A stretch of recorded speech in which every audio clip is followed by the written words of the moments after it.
కథలోకి భాగంగానే పాటలు ఉన్నట్టున్నాయి, మీసాల పిల్ల ఇవన్నీ క్యారెక్టర్ ఎస్టాబ్లిష్. నేను గత కొన్ని సినిమాలుగా నేను సాంగ్ ఫర్ సాంగ్ ఎప్పుడు కథలో ఉండటం అవాయిడ్ చేస్తూ వచ్చానండి. సాంగ్ ఫర్ సాంగ్ అంటే నాకు భయం. ఇప్పుడు పాట వస్తుంది, ఆడియన్స్కి ఆ ఫీల్ ఇవ్వకూడదు అనుకుంటా. కథలో వెళ్ళే ఫ్లోలో వచ్చేటప్పుడు ఆ పాటను ఇంకా ఆడియన్స్ బాగా ఎంజాయ్ చేస్తారు, ఆ పాట ఎక్కువ హిట్ అయ్యే అవకాశం ఉంది. సంక్రాంతికి వస్తున్న మీను సాంగ్ కూడా సో ఒక లవ్ స్టోరీని భార్యకు చెప్పడం అనే సిచ్యువేషనల్ సాంగ్, అది ఎక్స్ట్రాడినరీగా హిట్ అయింది. ఇందులో కూడా భార్యాభర్తల మధ్య మీసాల పిల్ల సాంగ్ కానీ, శశిరేఖ సాంగ్ కానీ అన్ని సిచ్యువేషనల్ సాంగ్సే. సో ఈ స్క్రిప్ట్లో వెంకటేష్ గారి క్యారెక్టర్ రాసేటప్పుడు, చిరంజీవి గారి క్యారెక్టర్ రాసేటప్పుడు ఏది ఎక్కువ మీకు కష్టం అనిపించింది, ఛాలెంజ్ అనిపించింది? సో ఇద్దరిది ఒక్కొక్క ఛాలెంజ్ అండి. చిరంజీవి గారిది నాకు అంటే కష్టం అనిపించలేదు, కానీ చిరంజీవి గారి మీద ఎలా చేస్తే బాగుంటుందని ఒక ఎగ్జైట్మెంట్లో చాలా ఫాస్ట్గా రాసేసాం కదా.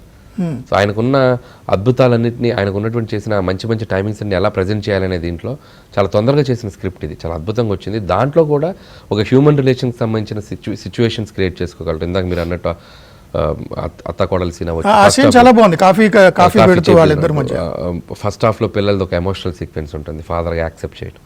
సో అలాంటి సీన్స్ కానీ అన్నీ ఛాలెంజింగ్గానే ఉన్నాయండి. అది కాకపోతే ఓవర్ ఎంతూజియాజంతో చేసాం. ఎట్లాగైనా పెద్ద హిట్ కొట్టాలి చిరంజీవి గారు, ఎట్లాగైనా చిరంజీవి గారికి ఒక ఎక్స్ట్రాడనరీ బ్లాక్ బస్టర్ ఇవ్వాలనే దాంట్లో ఎక్కువ ఎఫర్ట్స్ పెడతాం కాబట్టి ఎక్కువ స్పీడ్గా అయిపోయింది కదా. సో అది ఇంకా వెంకీ గారు వచ్చాక మీరు అన్నట్టు ఇద్దరి మధ్య వెంకీ ఎంటర్ అయింది, నెక్స్ట్ లెవెల్కి వెళ్ళిపోయింది. అది మేము పెట్టింది స్క్రిప్ట్ టైంలో మేము ఇందాక చెప్పినట్టు అంత కష్టపడి చేసాం అది. సో ఇప్పుడు క్యాథరిన్ వెంకీ గారితో సెల్ఫీలు అయ్యి దిగిన తర్వాత జలస్ ఫీల్ అయ్యి, పొసెసివ్నెస్ ఫీల్ అయ్యి చిరంజీవి గారు నాతో దిగి ఫోటో చేయి అంటారు కదా, అది ఇంప్రూవైజ్ చేశారా స్క్రిప్ట్లో? స్క్రిప్ట్లో ఉన్నదే అండి, రైటింగ్లోనే ఉంది. అంటే చిరంజీవి గారు ఇగో హట్ అయింది అంతే కదా. ఇప్పుడు ఆల్రెడీ వెంకీ గారు నయనతారని చూసుకోవడానికి వచ్చినప్పుడు అతనితో ఒక చిన్న కాంపిటీషన్లోకి వెళ్ళిపోయింది క్యారెక్టర్. సో ప్రతి దాంట్లో అతనితో ఒక పోటీకి వస్తుంది కదా. సో ఆ ప్రాసెస్లో ఆ సెల్ ఫోన్ చేసాం, బట్ యాక్ట్ చేసేటప్పుడు చిరంజీవి గారు చాలా ఇంప్రూవైజ్ చేశారు. సో ఆయన మధ్యలోకి వచ్చి దూరటం, అలా చిన్నపిల్లలకు హర్ట్ అయి పక్కకి వెళ్ళటం, వచ్చాక అమ్మాయిని ఇమిటేట్ చేస్తూ కౌంటర్ వేయటం, సో అన్నీ ఎక్స్ట్రాడినరీగా